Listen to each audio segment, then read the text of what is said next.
from WSLS, this is 10 News at 6, working for you. Well, good evening and thank you for joining us. I'm John Carlin. And I'm Rachel Lucas. A powerful winter storm is on the way this week, and your weather authority is working for you to get the very latest forecast as we prepare for some weather authority alert days. Yeah, we're going to have a few. Meteorologist Edward Shaw is with us right now. Edward, we've got a lot coming our way this weekend, but let's look at the setup, because I know that's part of what you guys are looking at as you try to figure out exactly what's going to happen.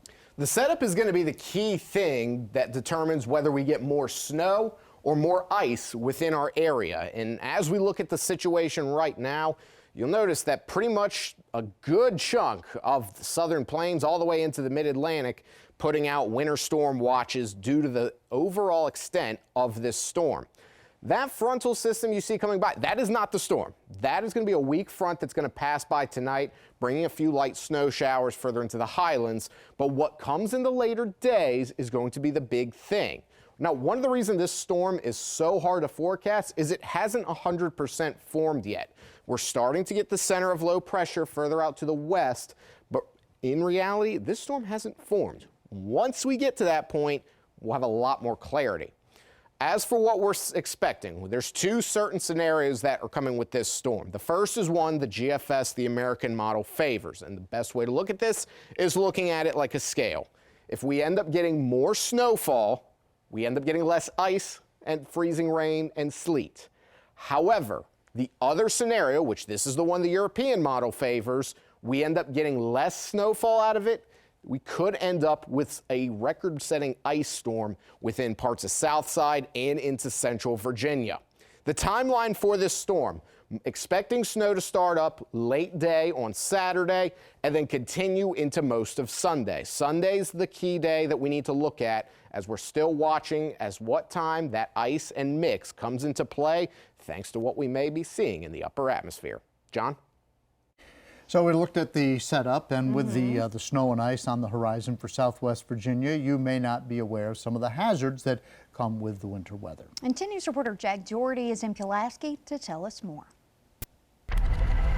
When it comes to cold weather, the medical emergencies we think about most are frostbite and hypothermia, but they aren't the only dangers. Even snow day staples like shoveling snow can lead to serious health events. Not everybody's used to being out doing that type of work and bending over and lifting like that, and you will see an uptick of cardiac events on the EMS side. Your body is under a lot of stress when it's cold, and the action of snow shoveling actually is a pretty good aerobic workout. So we see a lot of heart attacks related to snow shoveling. And with winter weather comes power outages. Even trying to stay warm in your home can be deadly if you aren't careful. People bring portable heaters and things that should be, well ventilated inside to stay warm and not know that they're succumbing to carbon monoxide poisoning. So before our region is hit with more snow and sub-freezing temperatures, make sure you're dressed for the weather, your vehicle is stocked, and try to avoid those uncommon dangers that we talked about. In Pulaski, I'm Jack Doherty, 10 News, working for you. And Dr. LaRoe also stressed monitoring wind chill as well, because that true temperature could make you a lot colder much faster. And now let's check in on winter weather preps in Bedford. Yeah, Bedford County residents not taking any chances with this weather coming in. 10 News reporter Jalen Stubbs shows us how people are getting ready for what could be this historic storm. Bedford County is preparing for what could be the first major snowstorm Southwest Virginia has experienced in 10 years. Definitely make sure I have 3 girls, so to make sure I have enough chicken and snacks and stuff like that. But the county isn't waiting for the first snowflake to fall. Residents have been stocking up on resources to make sure they are well equipped for what's to come. Snow removal is a big thing, but I still got a good back, still get around, and still can shovel to be an old man. Just make sure we have plenty of propane for the fireplace, gas for the generator, and snacks for me and my animals. Residents are also urging us to stock up on groceries early, get gas early, and to stay inside. Reporting in Bedford, I'm Jalen Stubbs, 10 News, working for you. State officials also preparing for this winter weather. Governor Spanberger's office releasing a statement today saying, quote, Governor Spanberger is actively coordinating with her cabinet secretaries, the Virginia Departments of Transportation and Emergency Management, Virginia State Police, and the Virginia National Guard to ensure that the Commonwealth is prepared for this weekend's anticipated winter storm. Virginians should expect further information from the governor and state agencies Thursday morning. And of course, we will keep you updated as we learn more, both on air and online. And with all this winter weather on its way, you want to be sure to stay weather aware while you're on the go this week by downloading the 10 News Weather Authority app to your phone and your smart devices. You can scan the QR code that you see on your screen right now, or you can download the app wherever you get your apps, no matter which kind of phone you have. The Roanoke Police Department released their end-of-year report showing that while some crimes have decreased in the city, others have seen an increase. 10 News reporter Bella Walzer spent the day speaking with the chief of police and also people affected by gun violence. Bella, what'd you learn? Yeah, so Roanoke has seen an overall decrease in crime by 13%, and areas like gun-related violence and aggravated assault have declined. However, other areas like robbery and non-gun-related homicide have seen an increase. Now, I got to speak with Roanoke Chief of Police today and residents that have been impacted by gun violence to hear more about crime in our city. It changed my life drastically. I lost my child. Kristen Cole knows all too well the pain of gun violence in our community. She lost her son, Isaac, in 2024, his dad, Ike, in 2025, and just this year, her second cousin, Alex Andrews, all to gun violence. But just to see so many of our men and young men and our children lose their life behind this gun is heartbreaking. Where does it stop? Roanoke did see a decline in gun violence between 2024 and 2025, with 1 less homicide and 7 less aggravated assaults. Now, this is according to Roanoke Police Department's end-of-year report. Probably our greatest successes, besides those overall crime reductions, are how we're still seeing a pretty good decline in gun-related homicides and non-fatal shootings. Scott Booth says getting in the community has helped contribute to crime reduction. You know, we do what we call neighborhood-oriented policing, and we have a lieutenant that is in charge of each of our quadrants here in the city of Roanoke, and that lieutenant really kind of acts as kind of a continuation of me, the chief of police, out there attending meetings, connecting with people, identifying problems in the community. Rita Joyce also lost her son to gun violence in 2004. She says she feels supported by Roanoke Police Department, but a cultural shift is needed. If you get a license to carry a gun, but that doesn't mean it should be used when you're in the heat of the moment. Let's put the guns down and let's try to work on a conflict resolution. Lives matter. My son's life matters. Another child's life matters. Let's put the guns down. Chief Booth says the year started rough with just 3 homicides this week, but he cautions that a short-term spike doesn't necessarily mean the trend is reversed. In the newsroom, Bella Walzer, 10 News, working for you. People in Botetourt County are raising concerns over a lack of transparency with the local Board of Supervisors. We break down why people are concerned next. Botetourt's facing criticism over the county administration and Board of Supervisors' lack of transparency. 10 News reporter Monica Johnson has the story.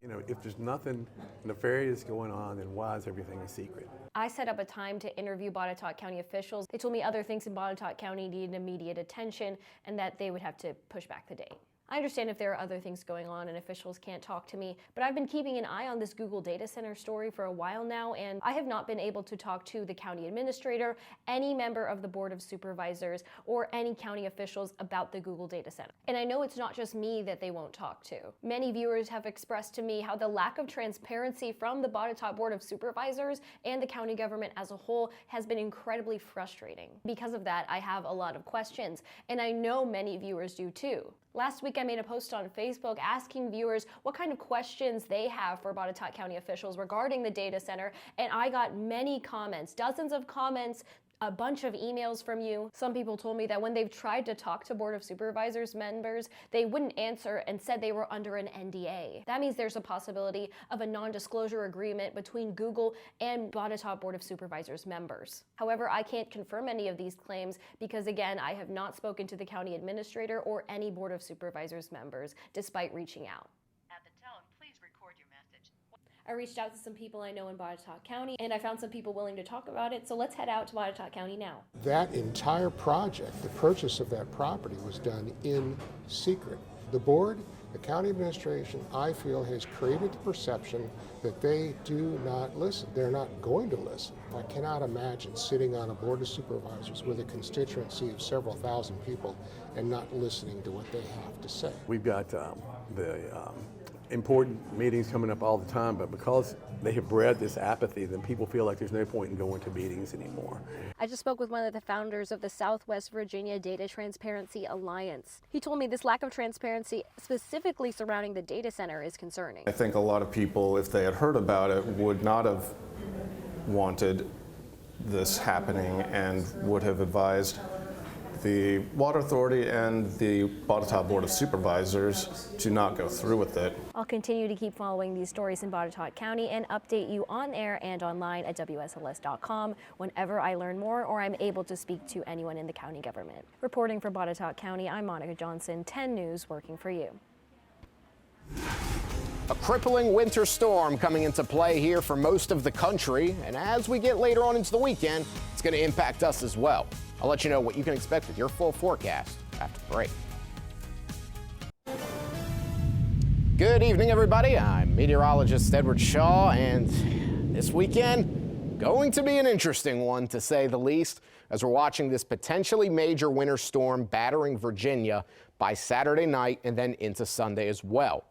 Snow is essentially expected to blanket most of the region, especially the further north and east you go with this storm. But the other aspect that we need to watch for is the possibility for some crippling amounts of ice in the form of freezing rain and then possibly some sleet as well. Now, as we look at the overall setup for this system, right now, this is what we're seeing across the country. Notice that front that's passing through. That's not our system. This is a separate system that's moving through the eastern half of the country.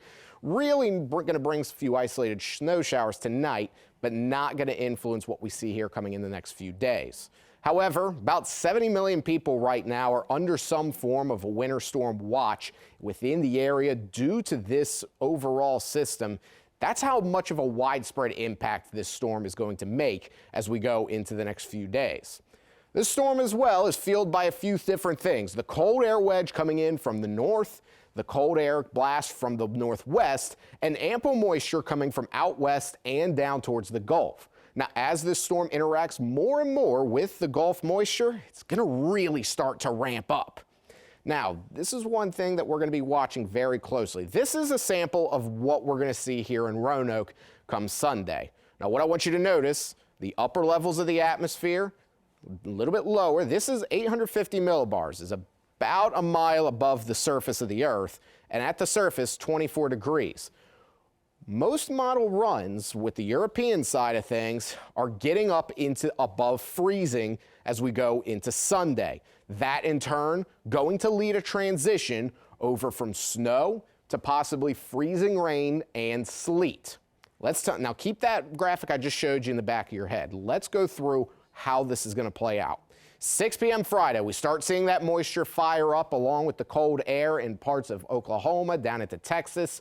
And as that storm starts to really bring in more moisture from the Gulf, it's going to grow in size, bringing in pretty crippling ice down towards Texas, into Arkansas, and into northern Alabama and Mississippi.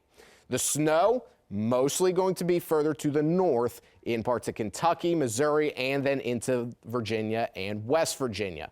This is the point right here where we're going to have to watch as what exactly happens is going to impact how we experience this storm.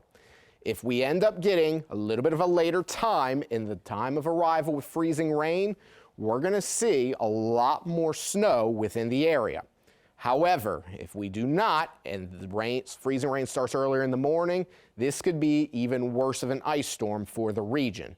By about 6 p.m., this is still going on, and it's likely going to clear up in the overnight hours Sunday night into Monday. The chances of snow are pretty significant the further north you go, possibly getting up into maybe 6 inches of snow, more likely than not, essentially north of 460. The worries for this storm, well, again, we're expecting icing potential and the widespread snow within the area, so certainly going to be something that we need to watch for here over the next few days. Lows tonight in the 20s and 30s throughout the region, so pretty seasonable there. Tomorrow, much warmer in the 40s and 50s. Going into the next 7 days, that weekend outlook, bitterly cold temperatures along with that wintry mix, certainly going to cause for some issues within our area. Eric? After the break, how Richie McKay is keeping complacency away from the Liberty Flames Hoops program. Hokies get ready to battle Cuse, and we drop in on another elite quarterback in our First and 10 Trophy Tour next in sports. Now, the 10 News Sports Desk. We just can't get in that space where just because our record says one thing that we're unbeatable. We're not unbeatable. We are a work in progress. The great thing is, man, it's a joy, it's a blessing, it's a privilege. It's awesome to coach these guys. And I want to make sure that we're continuing to view each possession as valuable. Liberty is 7-0 in conference play, but Coach McKay says do not pencil his team to win every night. Conference USA is a league where any given night, any team can win. Flames back in action tonight at Western Kentucky. Tip-off set for 7:30. In the ACC, Virginia Tech has another late tip-off on the road at Syracuse. The Orange have been riding high off the production of Donnie Freeman, who's dropped 18 or more points in 5 games since returning from injury. But the Hokies are the best in the ACC in defending the perimeter with no plans of changing. Our team is doing a really good job of arriving on the catch and playing with high hands and limiting those made threes from our opponent. Now, I want to speak to got to continue to get better in that area. Teams are shooting just 28% from three-point range against the Hokies. Tech's last win in Syracuse came in 2020. Tonight's game on ACC Network at 9 p.m. Other college action, VMI just tipped off with UNCG, and both Radford programs are on the court as well. The First and 10 Trophy Tour honors another elite-level quarterback who carried his team to a region final, Gretna's Rayshawn Logan. He effected change every week, but week 10 is when he really stood out. The Hawks trailed Appomattox County 22-0, but Logan passed for 239 yards and 2 touchdowns while rushing for an additional 120 yards and 2 touchdowns. Logan finished his senior season accounting for more than 3,000 total yards and over 40 scores. Just showing up to practice every day, taking care of the small stuff first, and the small stuff gonna lead to the bigger stuff, like me being successful during my season. Senior season, last one, so go out with a bang. As a sophomore, we knew then that we had something special. As a junior, he had his first full-time starting job, and he did an excellent job. He had a great grasp of our offense, the culture. He's a leader. So coming into the senior year, we knew if he had the ball in his hands, we was in good shape. And if that's not enough, Logan eclipsed 1,000 points on the basketball court last season, and just last week, 1,000 rebounds. That full presentation coming to WSLS.com. In your news and notes, Fleming's Zakiya King will continue her hoops career at Virginia Union. Bellinger's new deal with the Yankees worth $162.5 million, and Hardee's is now the primary partner for Bubba Wallace and the number 2311 race team. All right, NBC Nightly News coming up next. And then we'll see you back here tonight at 7.